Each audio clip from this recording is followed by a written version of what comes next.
there are people who hesitate to directly go to HR.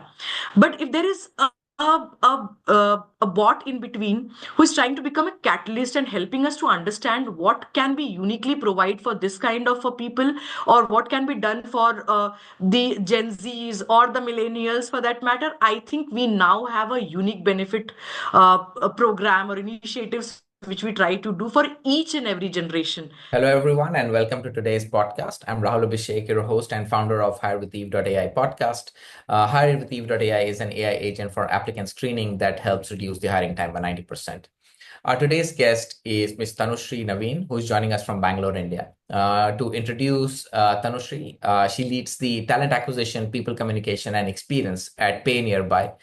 To tell you a bit more about Tanushree, she is also the recipient of the AIWAA Award for Outstanding Professional Women of the Year 2021, and she plays a key role in the company in shaping the talent strategy and employee engagement. So with that, welcome to the podcast, Tanushree. Hi, thanks for having me here. Great. So why don't we start our conversation by you just telling us in your own words about your career, how that has gone, what is the role that you play in the company, and then we'll take it forward from there. All right, so I carry a vast experience of 13 years and have been doing great in this 13 years. It has been a learning journey altogether. Each assignment I have gone through has been really marvelous. Some amazing ups and downs in terms of doing projects and a lot of new initiatives to be taken. However, the journey was very fulfilling because at the end of the day, there was something which was learned. So I have worked in many organizations, starting from service to fintech. Now, currently working with PayNearby, and here I manage the talent acquisition part and also the people experience. Great, great, great. So one of the early questions that we often ask our guests is that, and this is what I believe is that the HRs are the superheroes of the organization. And I would just like you to reflect on that. What do you think of it, of that notion? And why we have this belief is because this is the function, the critical function that really brings the team together, that executes on the vision and the mission of the company. So yeah, would be great to hear your thoughts on the notion. Yes, Rahul. I mean, indeed, a very good question, a very good thing to start off with. Of course, the HR professionals are unsung superheroes of any organization for that matter.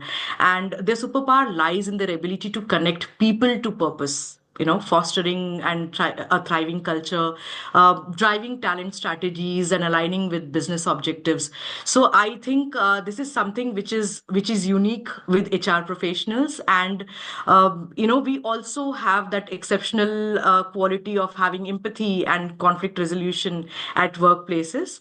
However, I would also say, like all superheroes, HR has its kryptonic. So we also face challenge while going through all of this. But yes, indeed, we get a lot of support from the stakeholders, and that makes our work very, very easy.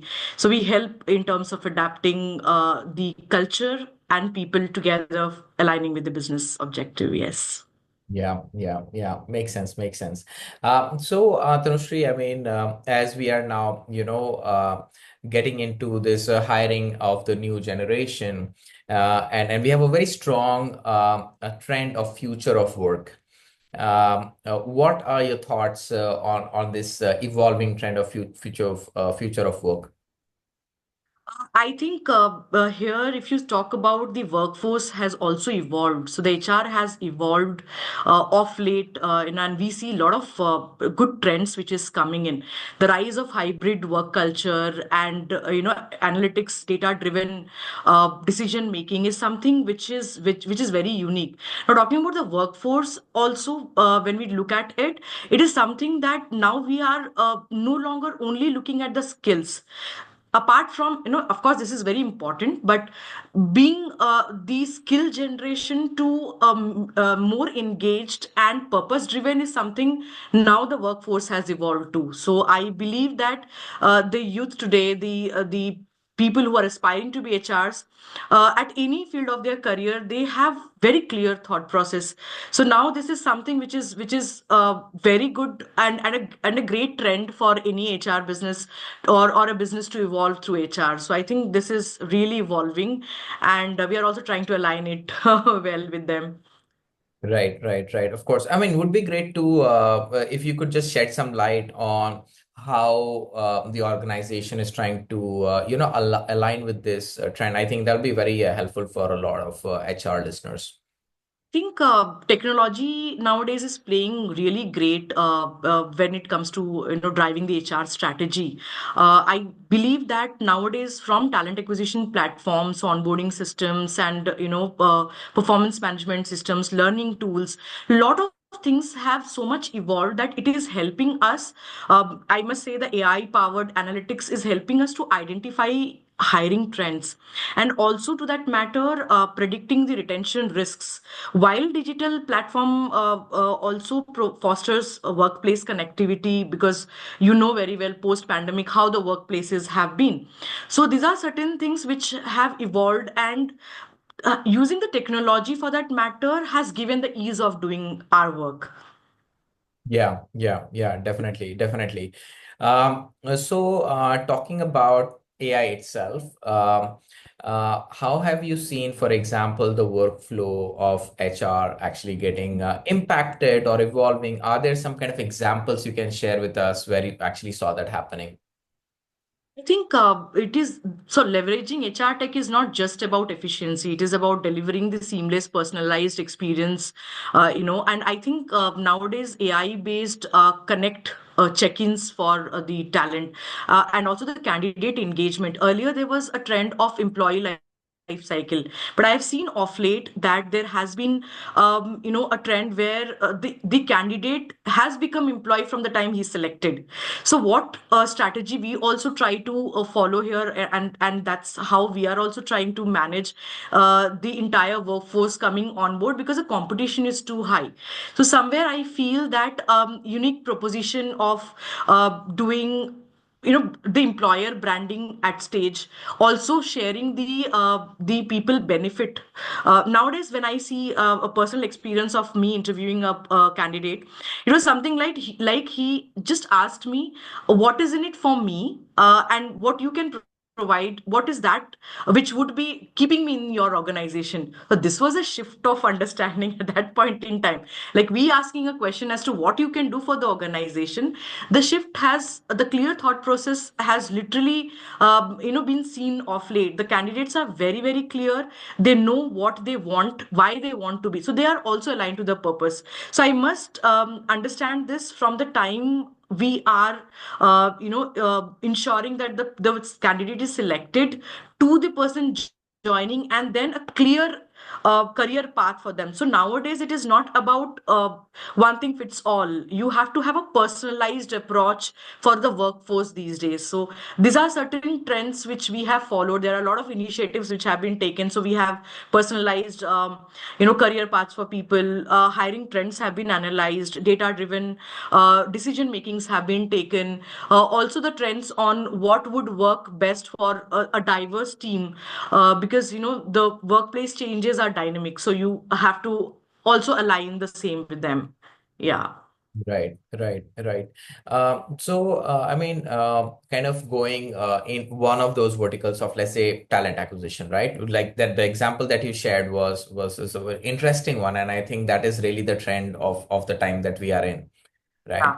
What kind of either innovation or update in process have you seen when it comes to really talent acquisition strategies? I would say, like any organization, everyone suffers from getting the right talent in place. So, what kind of strategies, technologies you've seen really has worked for you, and you would kind of even kind of advise others also adopt such practices? Right. So I think somewhere the ATS platform, the interview platforms, where nowadays HR's work is also relieved, where the AI has taken place. A lot of tools and platforms have emerged where they are giving us the ease of understanding the candidate even before we have so it is not about scrutinizing the resumes anymore, the traditional method of doing the talent acquisition or hiring any kind of candidate. It is something about the platform gives all the filtration.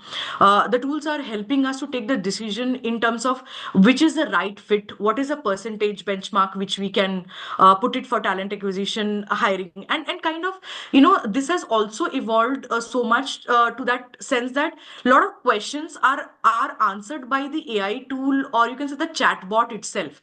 So the queries of candidates are something which are uniquely answered at the candidature stage itself. This is something which I find very unique, which is happening these days, and we are also following the same. So there is a filtration process. Lot of our bandwidth had to go there earlier. Nowadays we know that these are the limited lot from where I have to select a candidate. I have to ensure that these people are the right lot, and then the next process starts. And also the ATS platform gives us the unique advantage of posting our jobs to the portal, various portals, and a lot of passive job seekers have increased of late. So this is helping us to scrutinize and have a great talent pool to find from. Right.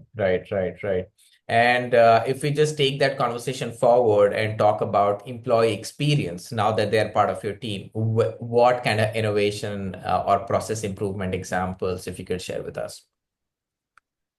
All right. So I think, as I already mentioned, that there is a diverse workforce which is there, and Yeah. nothing would fit.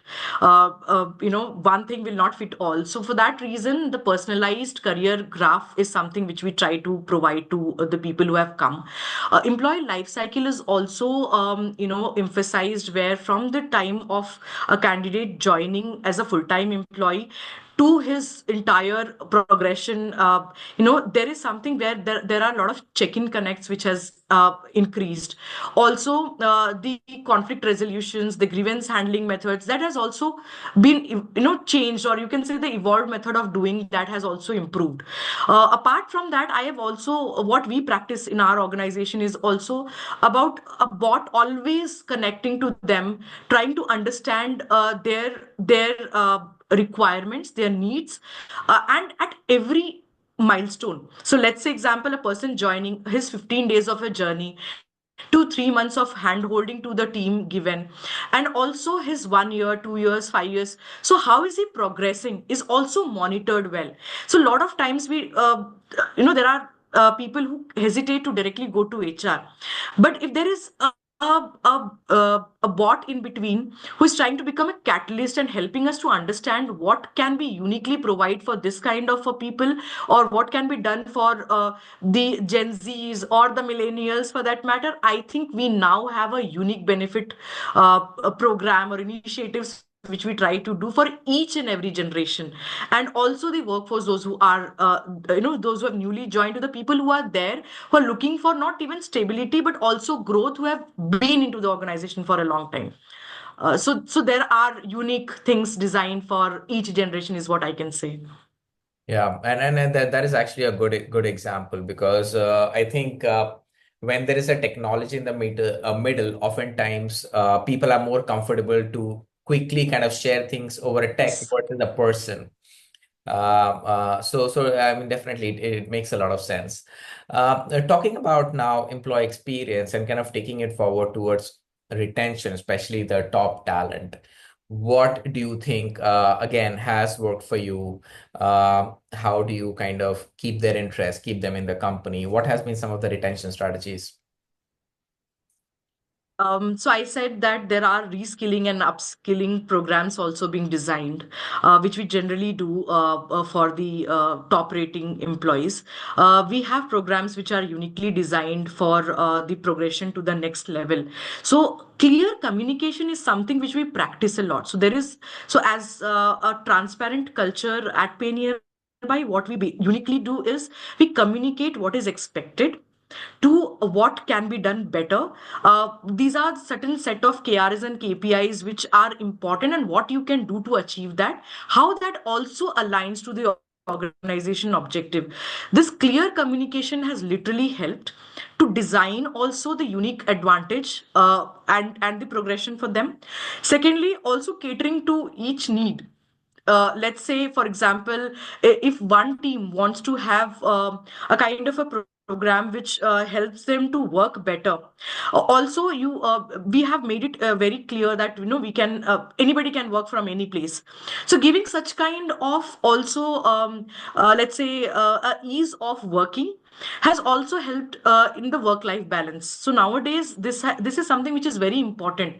Post pandemic, we have seen that trend that people want to work, they want to also have clear career objectives, but at the same time they do not want to stress too much, so that it becomes difficult to work here. So nowadays I think the unique strategies which are designed are, and the unique programs which are designed, the benefit measures which we are taking for them is nothing less, but it is to the diverse team, understanding what every individual would need in the organization.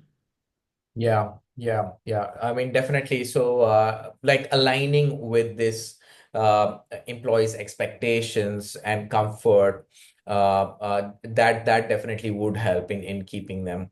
As a leader in the company, Tanushree, what would you say have been some of the toughest challenges, that you've come across, and would be great also to know how you've gone about addressing them.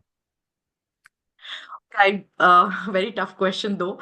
But I think one of the biggest challenge is managing change effectively. Whether it is navigating through organizational restructuring, or probably adapting to a new technology, or addressing workforce concerns during crisis, is something which is very important, because we need to lead this with resilience and empathy, because that is very, very critical.